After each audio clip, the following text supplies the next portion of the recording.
बहन बेटियां जब उस गली से निकलती हैं तो उन्हें निकलना भारी पड़ जाता है, क्योंकि लोग उस गली में उसको उसी नज़र से देखते हैं कि शायद ये ओयो का विषय है, जिससे उस बहन बेटी को हम सुरक्षित नहीं पाते। शेरवर साहब, बात करें, एक पार्षद ने कहा कि दलित होने के नाते दबाया जाता है, क्या कहेंगे इसको लेके? देखिए, वो आपने जो अभी सवाल किया है, तो अभी वो इतनी संतुष्ट होकर गई हैं कि उन्होंने कहा कि मुझे आपसे अब कोई शिकायत नहीं है जॉन चेयरमैन के नाते, और मैं आपसे खुश हूं, और आपने मेरे को साथ दिया, और मैंने ये भी कहा कि आप हमारी बहन हैं, और मैंने ये भी कहा कि जो आपके कार्य हैं वो आपके कार्य आपके समय सीमा से पहले पूरे होंगे, और आपने देख भी लिया होगा कि वो कितनी अभी संतुष्ट होकर गई है। एक जेई का मामला था उनके वार्ड का, और मैंने ये कहा, ना विधायक ना पार्षद, नगर निगम कोई भी न्यूट्रल जेई भेजे और वो अपना काम वहां करे। कोई चॉइस नहीं चलेगी किसी की भी कि मेरे वार्ड में यही आना चाहिए, ऐसा नहीं है कोई भी, लेकिन जिससे शिकायत है उसका ट्रांसफर करें और कोई नया दे दें। तो मैंने ये कहा, उन्होंने इसको स्वीकार किया। चेयरमैन साहब, क्रॉस रोड मॉल के बाहर अतिक्रमण होता है, रात के समय पे गतिविधियां बदलती हैं, उसके लिए क्या? अभी आपने इस बैठक में एसी साहब को जो मैंने निर्देश दिए, नो पिक एंड चूज, कोई भी आपको ये मेरा है ये तेरा है ये नहीं चलेगा। लेकिन वहां मैं भी गया हूं रात के टाइम में, वहां बहुत ज्यादा अतिक्रमण है, लोगों ने बड़े बड़े कैफे खोल दिए हैं।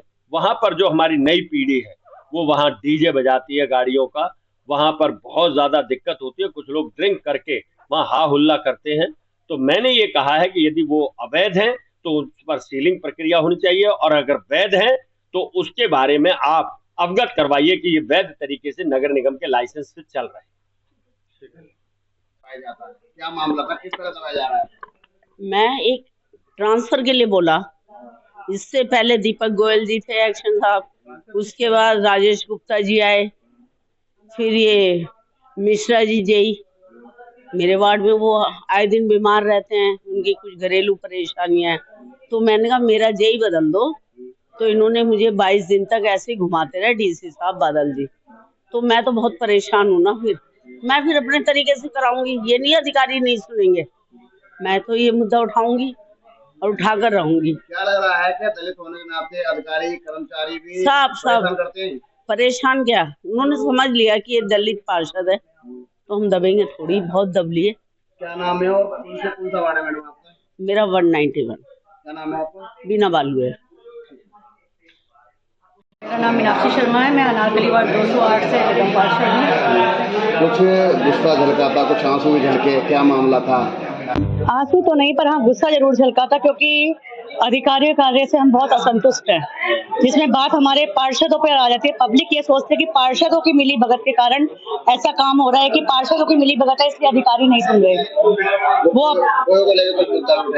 ओयो को लेकर मुद्दा है कि मेरे वार्ड में बहुत ओयो खुल चुके हैं, वो घर घर में ओयो खुल रहे हैं और घंटों के हिसाब से वहाँ पे नोटिस लगे होते हैं, जो एक बहुत ही दुखद और हमारे आने वाले समाज के लिए, हमारी जनरेशन के लिए बहुत ही गलत एक वाक्य है ये। तो उसके लिए मैं डिमांड कर रही थी यहाँ पे, मैं डीसी साहब से, मैं चेयरमैन साहब से, सभी से, कि उन ओयो को बंद किया जाए, क्योंकि उनका क्राइटेरिया भी कंप्लीट नहीं है, उस क्राइटेरिया के अगेंस्ट वो खुले हुए हैं। अगर अधिकारी मैडम सुनते तो नहीं है। अब ये तो मैं नहीं कह सकती कि ऐसी उनके ऊपर किसका हाथ रखा हुआ है कि अधिकारी ने, पर हमारे जो चेयरमैन साहब हैं वो बहुत, कभी कहते हैं ना, नारियल की तरह हैं, अंदर से बहुत मीठे हैं, पर सौंपते हैं पर वो कर्मचारी ले सकते हैं, और उन्हीं के उस पर आज हम पार्षद अपनी बातों को रख पाते हैं, अपनी कार्य करवाने के लिए।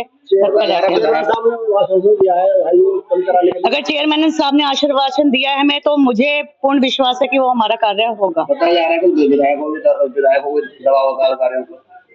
नहीं जी, देखिए जिसके यहाँ पर होता होगा ठीक है, हमारे यहाँ विधायक हमारे साथ कोऑपरेट करते हैं और हमारे साथ बहुत अच्छा है।